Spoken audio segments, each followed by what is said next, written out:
All right. Hello, everybody, and welcome back to another fantastic episode of the Marauder Morning Podcast. We're back in 2021 with my two favorite guys, Mark and Ryan. I won't ask you how you're doing again. This is take 3 trying to record this, so we're hoping the Wi-Fi stands up. But we are here. The guys are doing well. And we're going to talk some sports. So we hope everyone's ready for a little bit of that.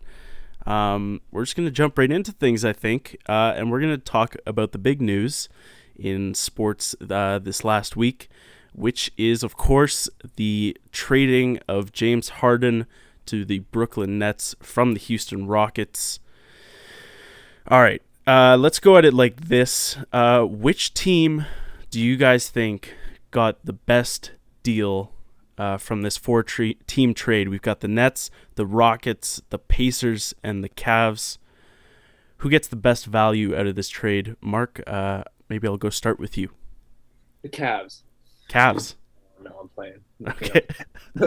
Okay. I don't know. I think it's tough. I think the Nets have like the short term, if this works out and they win the championship in the next couple of years, like they definitely won the deal. But like the Rockets got, how many picks did they get? Rockets got 4 picks plus pick swaps in 21, 23, 25, and 27. Well, maybe let's start with here. I haven't seen this many places just breaking down the entire trade. So why don't we start by just reading off for everyone who isn't fully familiar what exactly went down. So going to the Brooklyn Nets is James Harden from the Rockets and a 2024 second-round pick from the Cleveland Cavaliers. Players to the Rockets is Victor Oladipo, Dante Exum, and Rodions Kurucs. Brooklyn's first 3 first-round picks from 2022, 24, and 26 are also going to the Rockets, plus pick swaps in 2021, 2022, 23, 25, and 27. Also, Milwaukee's 2022 first-round pick via Cleveland. Going to the Pacers is Karis LeVert and a 2023 second-round pick from the Rockets. And to the Cavaliers is Jarrett Allen and Taurean Prince from the Nets. I hope everyone was able to follow all of that. So, Mark, I'll go back to you. Who do you think got the best value? Yeah, I think immediate value, definitely the Nets.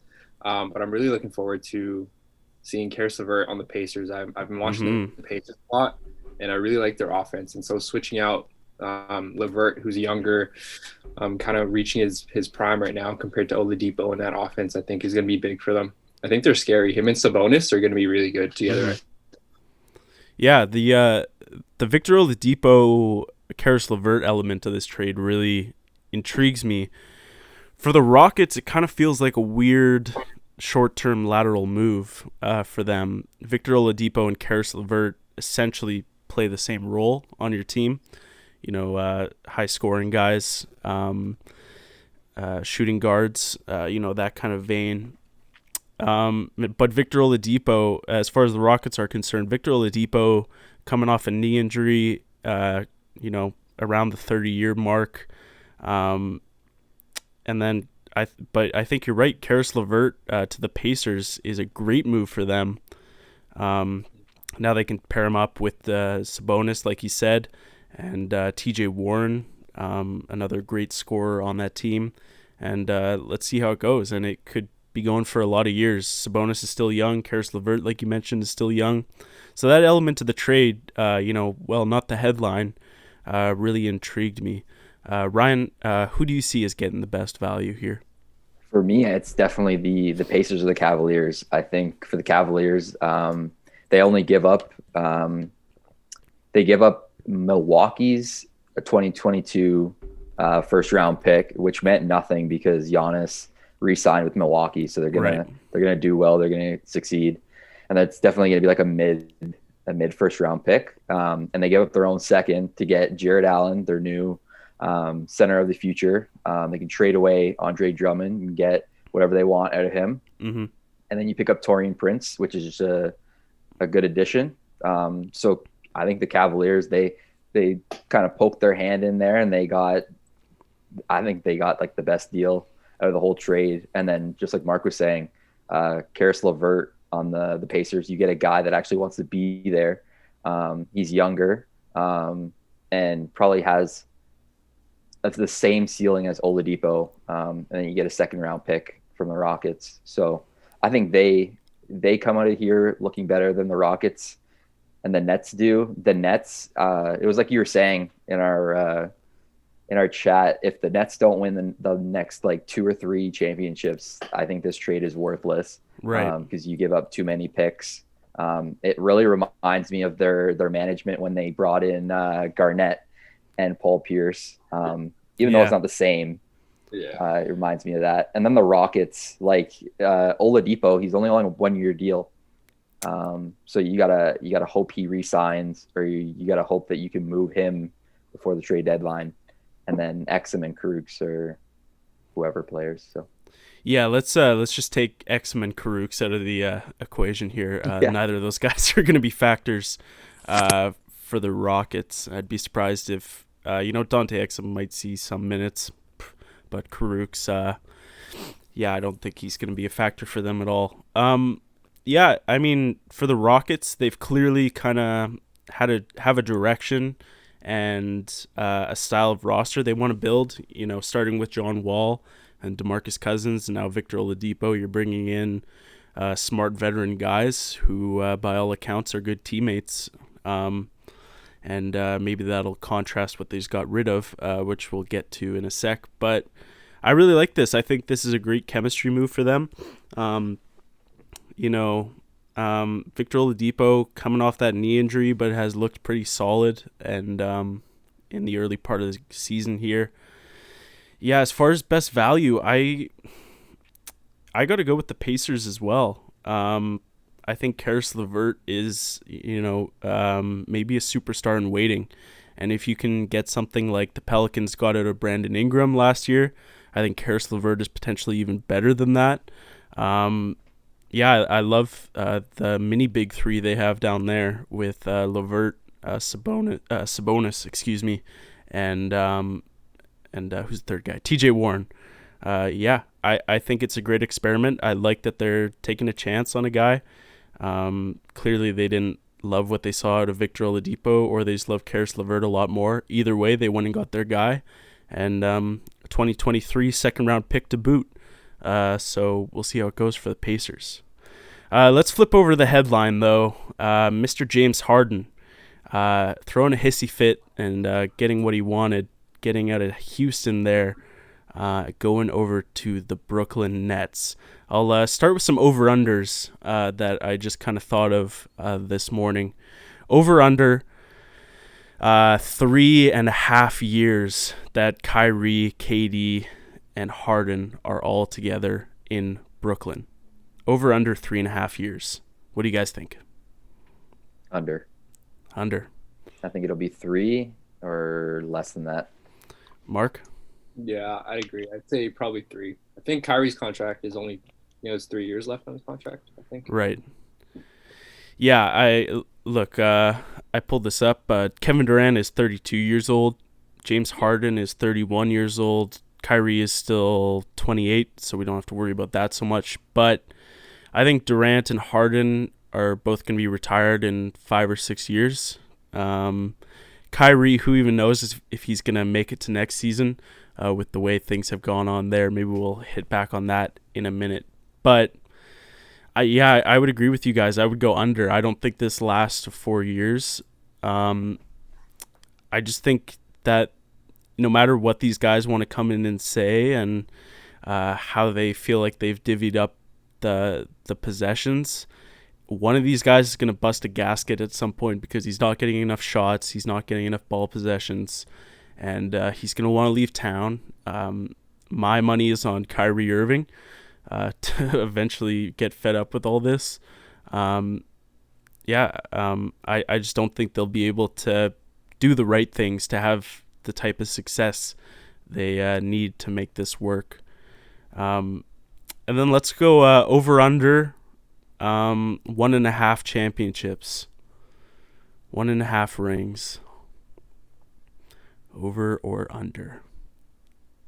I think over, just because I think they're going to Really? get two. Yeah. 2? I Okay. think they'll get two out of it. Okay, I think Ryan, yeah. something might happen to LeBron or something. Something might happen to that Lakers team, and then they'll sweep by 1 year. Maybe they'll do it again. I don't know. Okay. Mark? I'll say under. Under. Yeah. Do you think they get to 1? I think they're good. I hope they win one. Don't win one. That's terrible. But I think the Lakers might take it this year. I think it'll take them a bit to figure out, similar to that Miami Heat team in the first year of their team. The chemistry. Yeah, I think it'll take them a while to figure stuff out. But definitely give them a year, and if they figure out offense and like just slide by on defense, then it's dangerous having those three on your offensive side. Good on paper. Yeah. Yeah, this is the trouble,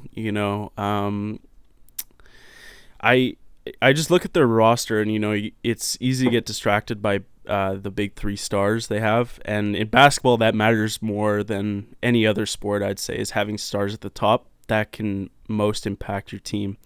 But you go through and look at the rest of this roster now, getting rid of Karis LeVert, who was your second unit leader, who was doing amazing scoring off the bench. Taurean Prince is gone. Jarrett Allen, who was easily the best backup center in the league, I believe, probably should have been starting over DeAndre Jordan, and he certainly will start in Cleveland over Andre Drummond, I think. And who else did they get rid of? Karis LeVert, Taurean Prince, Jarrett Allen, Spencer Dinwiddie is gone for the year. And now what does this bench look like? All 3 of those guys can't play all 40 minutes of a game or whatever it is, 48 minutes. So what do you do? Eventually you're going to have a second unit on the floor, and I just don't think it's strong enough. You look at like the 2015 Warriors around that time. You got your big stars, Draymond, Steph, Clay, but you look at the bench of that team, guys like Leandro Barbosa, David West, Sean Livingston. That was an amazing bench and really powered them through some games when their superstars it wasn't their night. So what do you guys think? How do you see the importance of the bench for this team? Does it matter, or am I overthinking it and 3 superstars gets you where you need to be? Did they have Iguodala in 2015 too? Yeah, that's right. Yeah. Yeah. No, I think the bench is super important, because you see the Lakers, and they have two solid lineups that they can run either night. If LeBron and AD are being contained, then you got Montrez, you got whoever else they got on their bench, and guys like that. Yeah. Yep. You got all those guys going. So yeah, to me, it kind of just reminds me of what the Lakers look like, or the Golden State Warriors look like now. Like, if Steph's not on the floor, what is that team? Yeah. Like, their bench is just not good enough to compete with like a decent NBA team. So I don't know. It's going to be interesting to see the Nets. Mark? Yeah, no, I agree. I think depth is very important. Once those 3 guys are off the floor, or if they even keep like one of those guys on the floor with the second unit, like their second unit's really bad. Like, it's like Chris Rosa and a bunch of like just random names who haven't had playoff experience. Like, if you're matched against the Lakers, like once Lakers second unit comes on and your second unit comes on, like, you're getting cooked by Schroeder, Harrell. You have like Marc Gasol, the team, like people with deep playoff experience. So I think that's super important. Yeah, like the Lakers are a great example that you guys have brought up. They could have gone after and chased another superstar in some trade package, or they could have done all sorts of things, but they really spent the offseason building their bench out.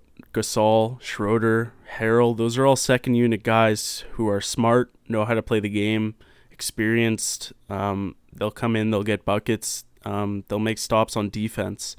And the Nets just don't have that. So let's take a look at the rest of the East, because we're talking about them winning championships here.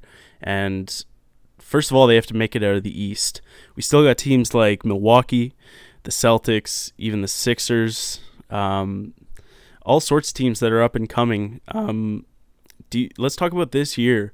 Do you think they make it out of the East, the Eastern playoffs? Because they're in the playoffs. 3 superstars like that gets you in the playoffs, automatic ticket. So do you guys think they'll be able to make it out of the East this year? after adding James Harden? I think they do, but I think it's going to be tough. Right. Because the 76ers look like a completely different team this year. Mm-hmm. The Bucks, you can never count them out because Giannis is an animal. Right. The Celtics are always tough to compete. And then the Pacers, I think the Pacers are such a tough team to play. So you got to go through those 4 teams. Yeah. No, I totally agree with you. Like, let's think about Milwaukee, right? Giannis is going to play 36 to 38 minutes a night. You know, who's matched up with Giannis on the Nets? Who guards him? Kevin Durant ain't guarding him, and we know for sure that Harden and Kyrie can't match up with him. So DeAndre Jordan, like, I don't feel good about DeAndre Jordan matched up on Giannis, certainly. So, I mean, right there, that's kind of a glaring weakness, you know? KD's got the length to match up with him, but certainly not the physicality. So I don't know. I wouldn't bet a lot of money on it. I'd feel pretty good about the Nets coming out of the East, but and then think about the Celtics as well, right?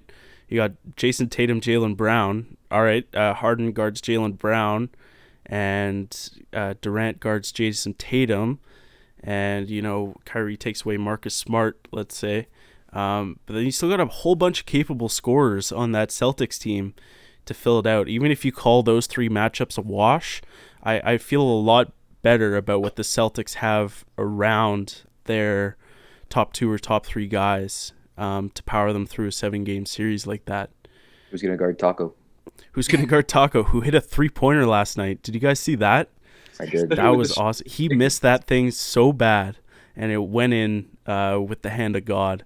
Because someone out there just wanted Taco to have a 3, which is awesome. I'm in full support of God stepping in and giving Taco the 3, but he missed that thing so left. The weirdest part of the backboard. I'm like, and what? Man, I encourage anyone to go watch that 3-point attempt, because the way he had to wind that thing up. I mean, he started down, wound all the way back, and ripped it off and missed it, and it went in.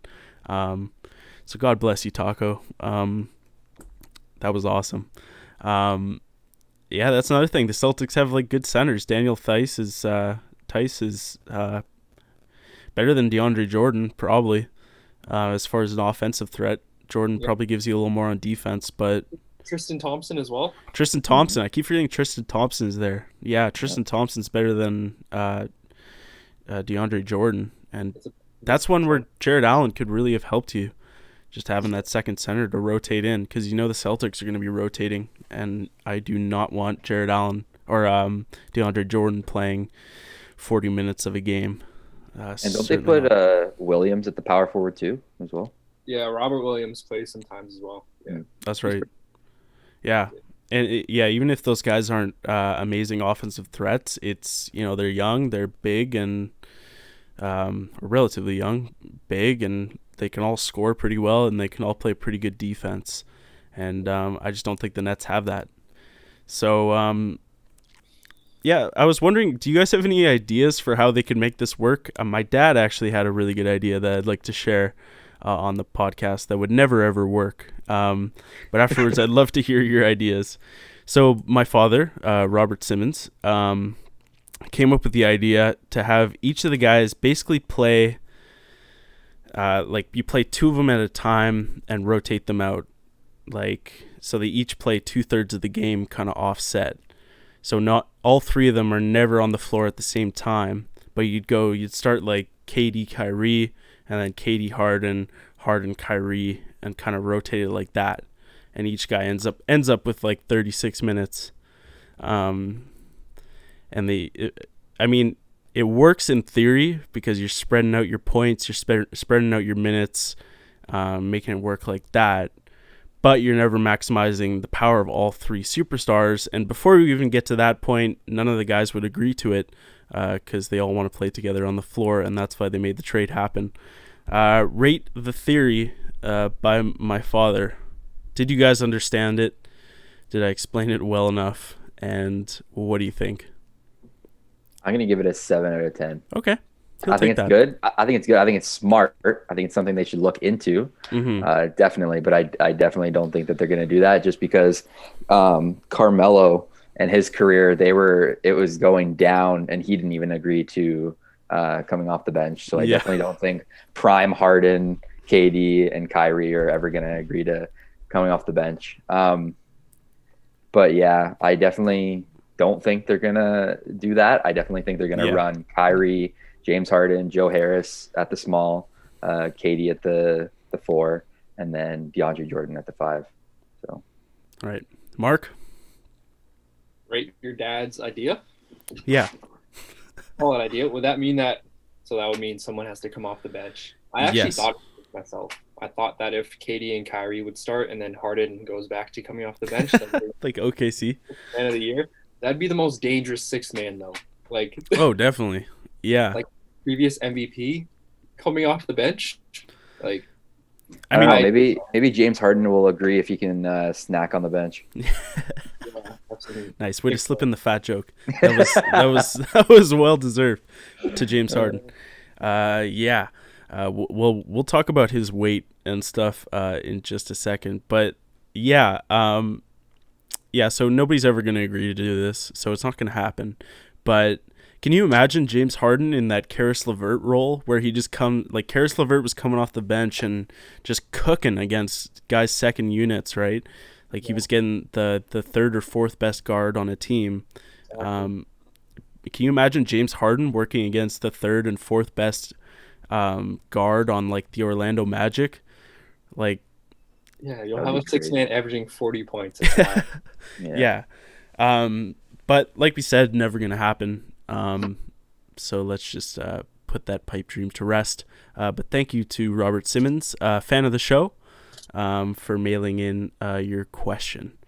All right, let's talk about another aspect of this trade, the reason the trade ended up going down, and that is James Harden's attitude, which is on full display in his first press conference as a member of the Brooklyn Nets, meeting with the New York media for the first time, and had some stuff to say, stuff which was not true. We'll just go ahead and say that, not true things coming from James Harden. First of all, if you haven't seen that interview, I encourage you to pause this podcast and go check it out, because full James Harden was on display. He called himself an elite teammate, an elite leader, and stuff like that. Said his conditioning was great, so that's all patently untrue, because as Ryan pointed out, James Harden showed up this season with a big tummy. So guys, when you throw this all together with how he acted all throughout the beginning of this season, how he handled his trade request and all that, how do you see James Harden? Is he completely detached from reality? Does he not know who he is? I just don't know how to make sense of the lack of self-awareness here coming from James Harden. Ryan, what do you think? I think if you have to call yourself an elite leader, then you're not an elite leader. I think guys who know they're a leader they just know it, and they're not going to boast about it. They're going to be modest. They're going to say, I'm going to do whatever the team needs to win.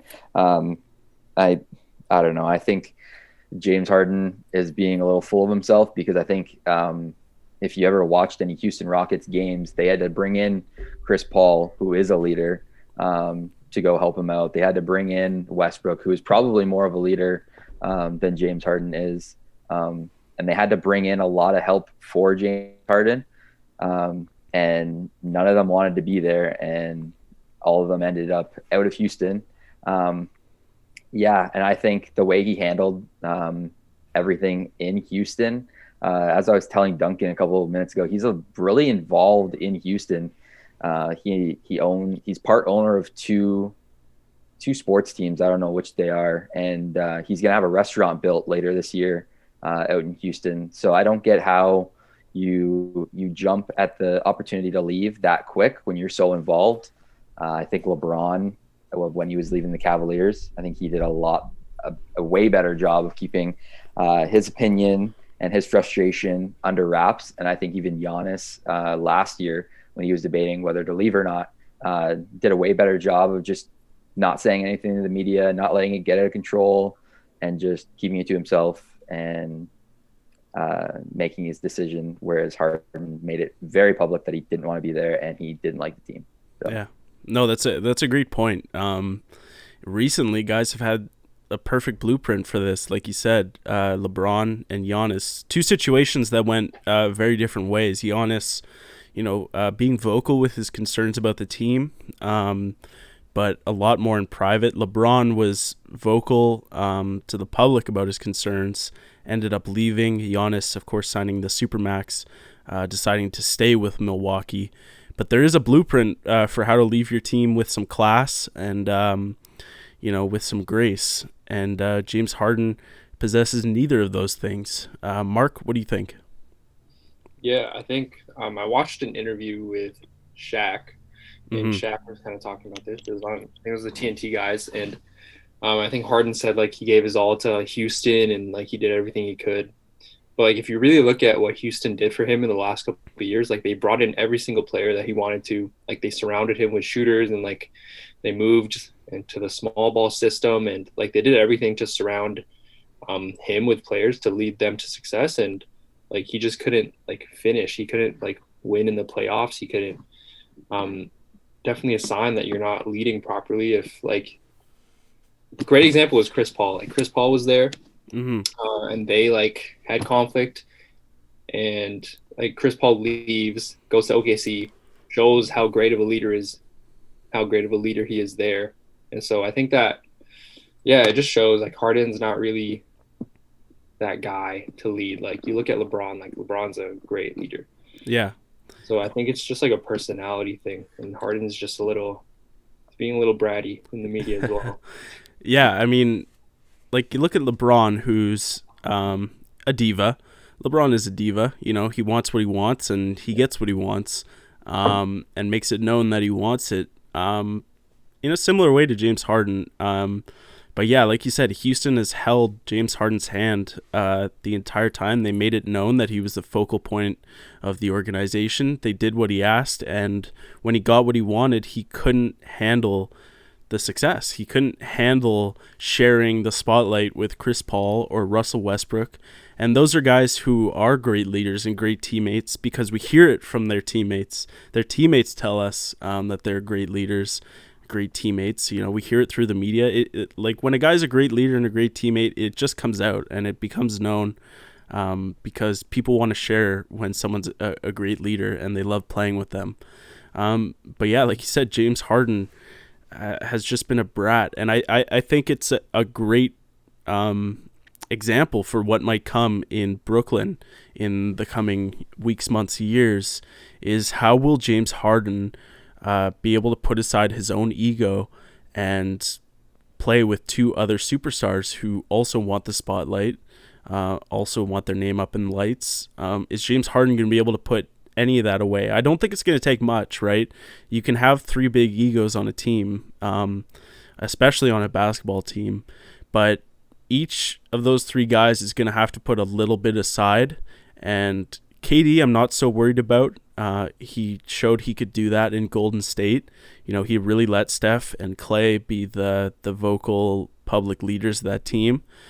But Kyrie has always had a problem with this. James Harden has a very well-documented problem with fellow superstars. So maybe it works better because all three of these guys are good friends or whatever. But they're going to have to put a little bit of themselves aside for the greater of the team. And my money would be on that not working. It's funny because Kyrie didn't want to be the Robin to LeBron's Superman. Right. And now he's not even the Robin to KD and Kyrie. He's like the third option, basically. Yeah. I think it's kind of funny. Yeah. Kyrie, I mean, why don't we just talk about what's going on with Kyrie Irving right now? So I'm not fully read up on this story, but from what I understand, Kyrie was upset about the political situation in the United States, which you can listen about on another podcast. We're not going to dive into that on this one. But Kyrie, by all accounts, was upset about what happened just a couple weeks ago in the United States, and had every right to be. But he decided the best way to handle that would to be to disappear from the team and go to a birthday party and not call anyone about it. It sounds like Kyrie is back in the organization right now, but on the sidelines due to health and safety violations, also fined $50,000. Here we are, 9 games into the Kyrie Irving KD experiment. Kyrie is already showing to be Kyrie again, and now we're going to throw James Harden into the mix. What do you guys make of this Kyrie situation? I don't know what it is. I don't know what his beef is with the team in particular. But here we go with another Kyrie Irving roller coaster. How do you guys see this? Can he come back to the team? Yeah, his situation's weird. I'm not too sure what is actually going on either. I heard that like he didn't really tell coaches. He only texted like his teammates about why he wasn't coming to games. But yeah, he's such an interesting character, man. Like you get so much on the court in terms of like, being a player. Like he's so great on offense, but like you just have to add in that like his personality and just like all this external stuff to the equation when you get him on your team. Like so many like antics and just weird things that he's part of.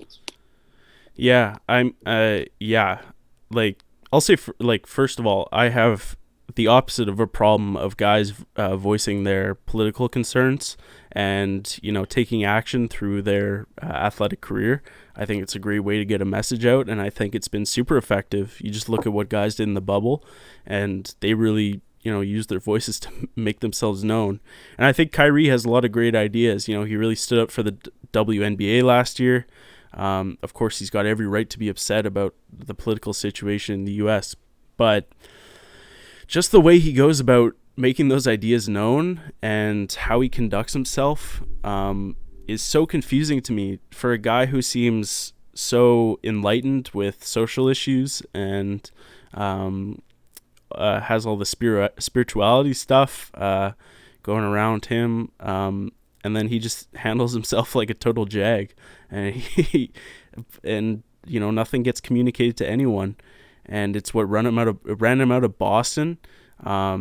Luckily the Cleveland was able to get rid of him before that stuff really started to happen, but I just don't feel good about having Kyrie on my roster because you never know when he's just going to go off on something and be missing from your team. Ryan, what do you think?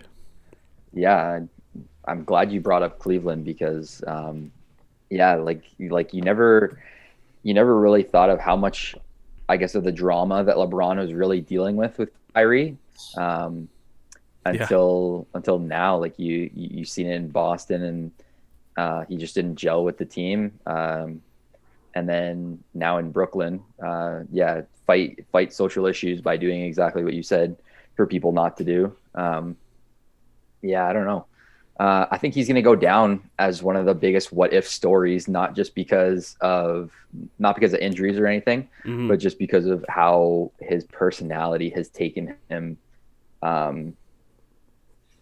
just down a weird road. Like it's like you were saying, like I have no problems with people speaking out. I think if you have the influence to do it, I think you should definitely do it. And I think Kyrie has been doing a pretty good job, but I just think his actions sometimes have taken him down a road. And when you're a professional athlete, I just expect you to hold yourself at a higher standard than other people.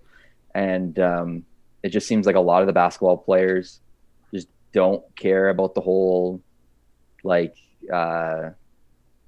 situation with COVID and how you can't be going out. You gotta stay under the wraps. You gotta stay with your team so you can play, so you can get the season going. And it just doesn't seem like a lot of players care about that. So. Yeah, the most frustrating thing about Kyrie for me is he's the perfect 1A superstar. You got LeBron, who's your number one, and Kyrie was so perfect as a 1A. And I just think about what he could be if his ego wasn't, so far overblown and he felt like he had to be the guy. If, he was with Kawhi Leonard or Giannis, or, maybe a younger KD, just guys like that who play a little lower, who want to get their shots. Kyrie can get them their shots, and that would be, just electric. But Kyrie's ego won't allow him to go into a situation like that and put it aside and let someone else be the mega superstar in pursuit of championships. So yeah, frustrating career. Like Ryan said, it's a big what if. What if him and LeBron stay together? I don't think they would have stayed together. I think LeBron was headed out because of the ownership and coaching situation in Cleveland, and that's fair enough. But what Kyrie could have been if he just attached himself at the hip to another superstar and just deflate the ego a little bit. All right, there we go. That's our little Kyrie Irving talk. And last thing on this Harden trade, I read an article today in the Inquirer that inferred that Houston had a deal with the Philadelphia 76ers to send James Harden over with a package that would have included Ben Simmons and Matisse Thybulle at least, and probably some more stuff. Would you guys have done this Nets trade? Or if you're Houston, we're talking about the perspective of Houston, would you have done the Nets trade with what they got, or would you have done a Sixers trade with a package built around Ben Simmons and Matisse Thybulle? Did the 76ers include draft picks or no? Probably. The article I read just said that Ben Simmons and Thybulle were informed of a likely trade, or their agents were.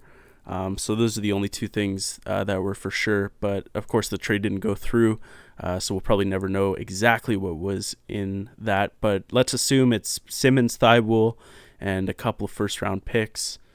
What would you guys do if you're Houston? You could go back in the time machine to last week.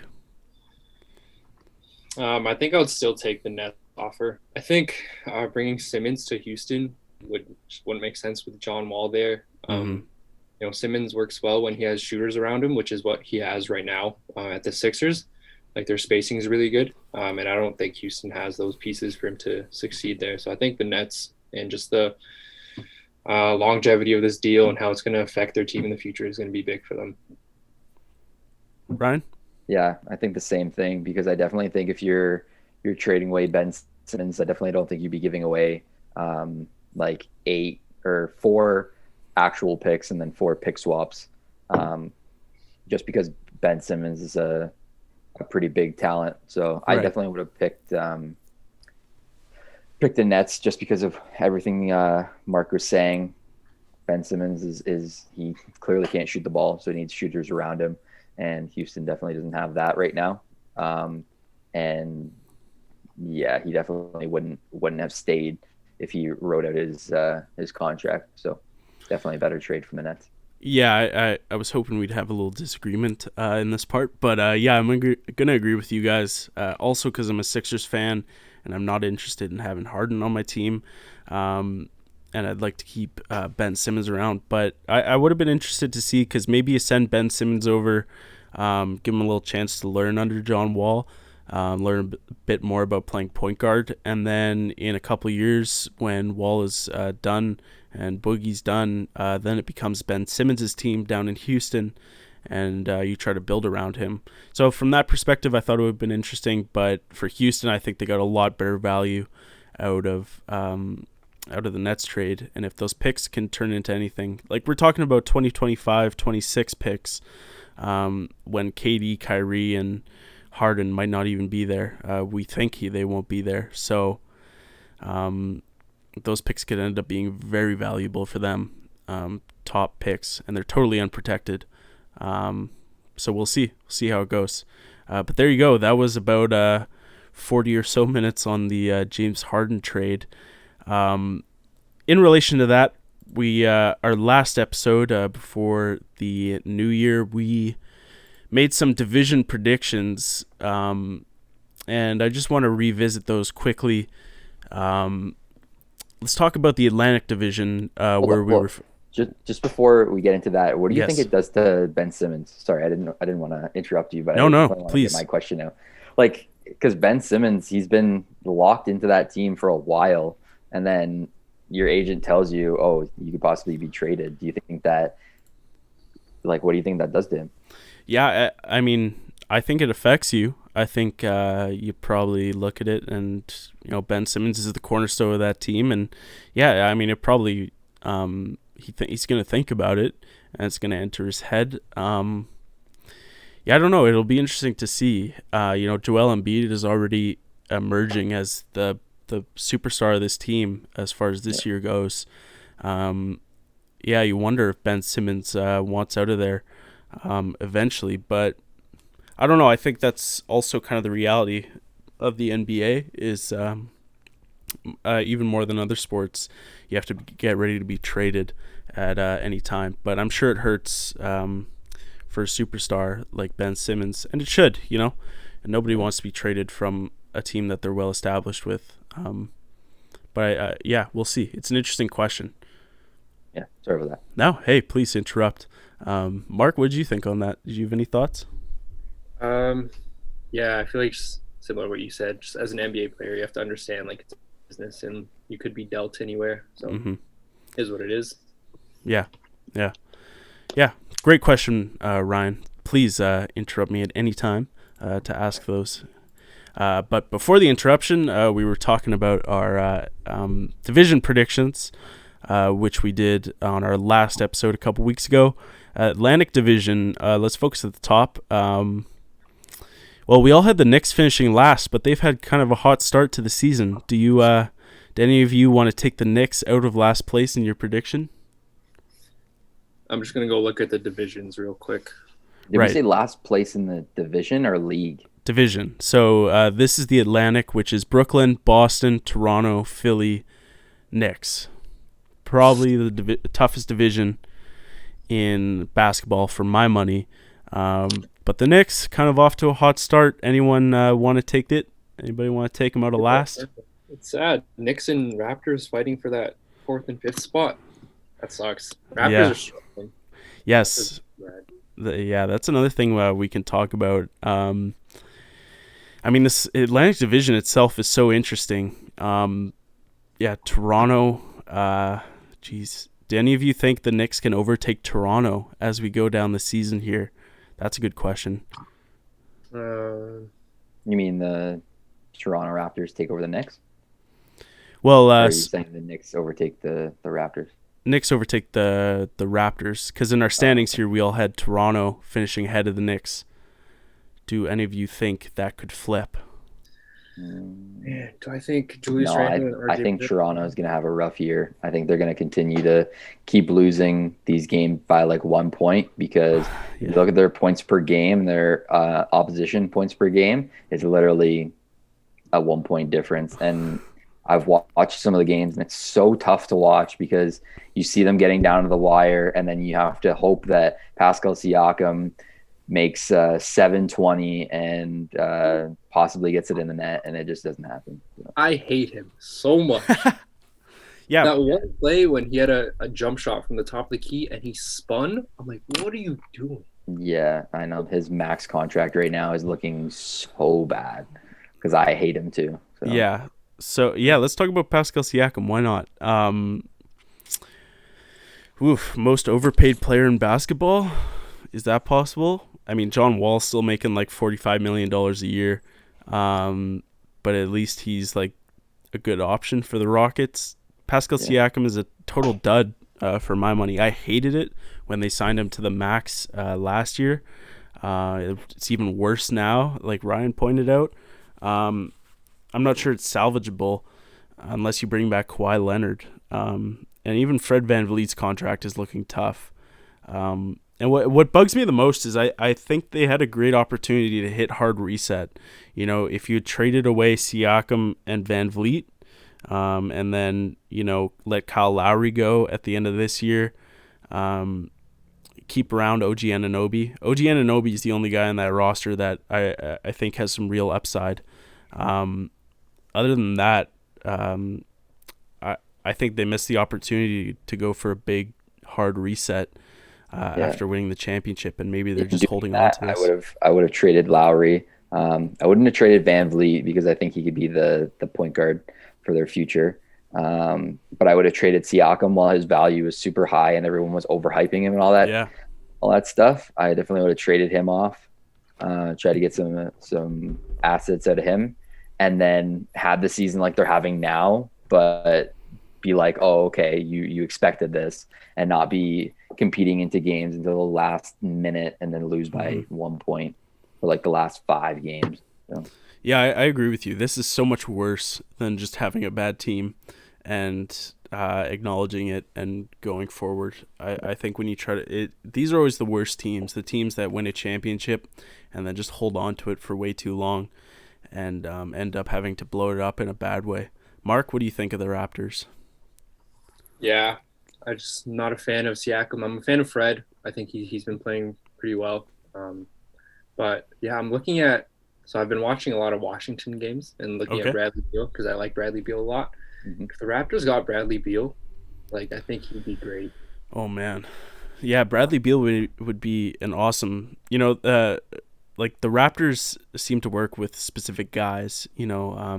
Guys who are kind of egoless, who aren't so worried about being in the U.S. and all that stuff. Guys that can like Kyle Lowry is perfect. DeMar DeRozan was a perfect Raptor. Kawhi Leonard was an awful Toronto Raptor. Even though he won a championship, he was never going to last there long term. Fred VanVleet could definitely be that guy, and Bradley Beal could be that guy. What about last offseason if you had traded Pascal Siakam plus maybe a first for Bradley Beal? That's what I was thinking. Yeah. But yeah, I think the Raptors look at because they're a team that kind of raises these like low-key players. Like Siakam and VanVleet are the players that they kind of just picked up when no one was looking and kind of raised them to the players that they are now. So I don't know. I feel like they have this weird relationship, like this loyalty to these players, like this trust that, hopefully like in the next couple of years, like you can actually lead us to a championship again. I feel like that's the same thing with Terrence Davis. Even with all the stuff going on that he has, they're still like playing him, and they're riding it. Yeah, and we have to acknowledge that the Raptors just have to build a team differently than everyone else has to. They basically have to take the free agent market off their radar because they have such a hard time, especially the top end guys. They're just never going to get one of those top end free agents. So it has to be done through the trade market. It has to be done through the draft. G League scouting, any of that stuff. You have to find guys in the weeds, and they did it with VanVleet and with Siakam, but those two guys aren't going to carry your team. I think we can say that definitively now. There you go. So neither of you guys answered my question. Are you going to take the Knicks for more? Who has more wins this season? Let's ask it like that. The Knicks or the Raptors? I said the Knicks. I think what they got going on there is a little bit better than what the Raptors have going on right now. So interesting. Mark? Yeah, I also said the Knicks. Yeah. I'm going to take the Raptors to pull it out. I am not a Raptors fan by any stretch, but the Knicks are the Knicks, and they'll find a way to bungle this somehow. James Dolan's going to do something. They're going to get to too many wins, and James Dolan's going to have a mental breakdown because he's never hit more than 40 wins. He's just not going to know what to do, and he's going to trade everyone. Or they're going to go after, I don't know, who'd they go after? They're going to go after Zion, even though he's not available. They're just going to keep trying to trade everyone for Zion, and it's all going to fall apart. There you go. We ended up just talking about the Raptors and the Knicks mostly. But hey. Oh, here's one. We all picked Brooklyn to win the Atlantic Division with Boston in second. Do we still feel that way? Brooklyn, then Boston, 1 and 2 in the Atlantic Division. I still feel that way. Mm. Sixers are playing really well, though. Hey, man, can I just toot my own horn for a second here? We take a look at Mark's predictions: Brooklyn, Boston, Toronto, Philly. Ryan's predictions: Brooklyn, Boston, Toronto, Philly. And then my predictions: Brooklyn, Boston, Philly, Toronto. Looking pretty good over here. Just throw that out there for everyone to munch on. There you go. All right, let's move off basketball. NHL started up last week, as I came to learn this week, because I was way behind. I was busy doing nothing. Brian, I'll let you have the floor. Tell us some early season storylines to watch in the NHL as we get cooking on the new season. Yeah. So the NHL had to separate their divisions into the Central, the East, the West, and the North Division, just for travel and COVID and all that. Toot my own horn. Last night, Colorado won 8-0. There we go. Against St. Louis. So good for those guys. Yeah, but yeah, for the North Division, I definitely think, even though it doesn't look like it right now, I think the Leafs, the Canucks, and the Oilers are going to run that division. Mm-hmm. I mean, right now, the Senators, they stand at the top of that division, which is pretty crazy because I thought they were going to be at the bottom of it. Yeah. But yeah, I don't know though. I think the Edmonton Oilers have a better surrounding around them. I think they have just a better team because McDavid and Draisaitl out there, and the Maple Leafs they couldn't pull it together against the Canadiens, and then they lost last night against the Senators, who I didn't think were going to win more than 5 games. So yeah, that North Division is really up in the air. Right. The all Canadian division. We should mention, which I'm excited for. I kind of like it. It's definitely fun to watch. Yeah, because you get 10 games of the Leafs and the Canadiens, which is a great matchup. Yeah. You get 10 games of the Oilers and the Flames, which is a new rivalry that has come up. So yeah, it's definitely fun to watch. Right on. And what else we got? Take us through some of the other divisions. What are we looking at? So the West Division, my favorite division. Top 3 teams are where I thought they were going to be: the Golden Knights, Avalanche, and then the Blues. Yeah, obviously I want the Avalanche to take it, but yep. It's up in the air with those 3 teams, and then I think all the guys at the bottom, the Wild, the Sharks, Coyotes, Kings, and Ducks. I think those guys are just going to fight for the bottom. The East Division is, in my opinion, the toughest division. Okay. And I feel really bad for Buffalo because they made a bunch of trades to try and fight for playoff contention. They brought in Hall on 1 year, Eric Stahl, and a bunch of those other guys, and then they got paired up with teams like the Flyers, Capitals, Islanders, Bruins, and the Penguins. Yeah, who are all tough. Teams that could definitely win the Stanley Cup. Yeah. And they definitely wouldn't have had to deal with that if COVID wasn't a thing. So I feel bad for them. But I think the Capitals and the Flyers are going to come out there 1 and 2. I definitely don't think the Penguins are going to do as good as people think, just because their goalie has given up, I think, 10 goals in the last 2 games. Whoa. So I don't think you're winning any games when that happens. No. Yeah. And then lastly, the Central. This is pretty weak. I think other than the Lightning. Actually, no, I think there's 4 teams that could do it. The Lightning, Hurricanes, Predators, and the Stars. All those guys sit at the top.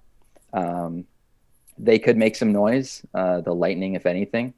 But the Stars and the Panthers haven't even started their season yet because of the whole COVID thing. Yeah. Which is tough.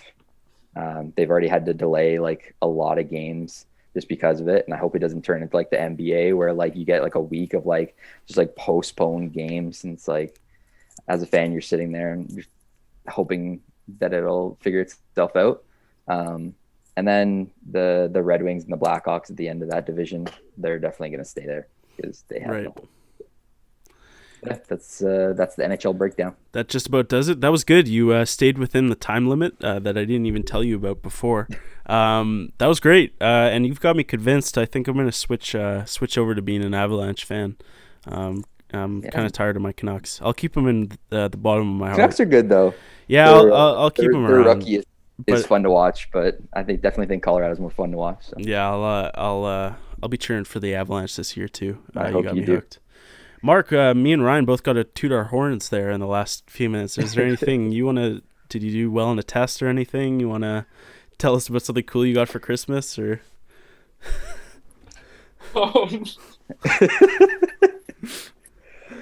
I got a sick Chelsea sweater for my brother. Oh, there we go. That's nice. Nice. Pull it out. All right, pull it out. It's been a few weeks. It's been like a month since our last Premier League report. Can you tell my wall is more filled? Oh yeah, I hadn't really noticed the last time. But there we go. A couple Maple Leafs things making it up. Yeah, there. that I've had forever. That's nice. There we go. Nice. Pretty professional. My brother got it. You're gonna have to bust that out whenever we bring Premier League back. Yeah. Who knows if we ever will? But there you go. Relegated. Don't worry, you'll have plenty to do. All right, that'll just about do it for us today on Marauder Morning, though.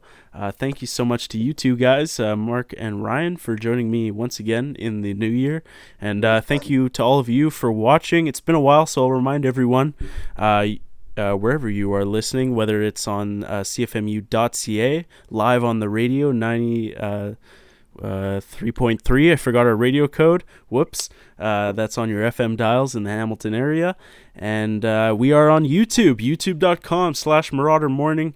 I highly encourage everyone to go check that version out because it's got our beautiful faces on it. And yeah, give us a like, give us a subscribe, download the podcast, do all those great things. Yeah, smash that like button. Yeah. We're not going to turn to those people, don't worry. There you go. Marauder Morning in 2021, and we'll see you next week for a brand new one. Thanks for watching.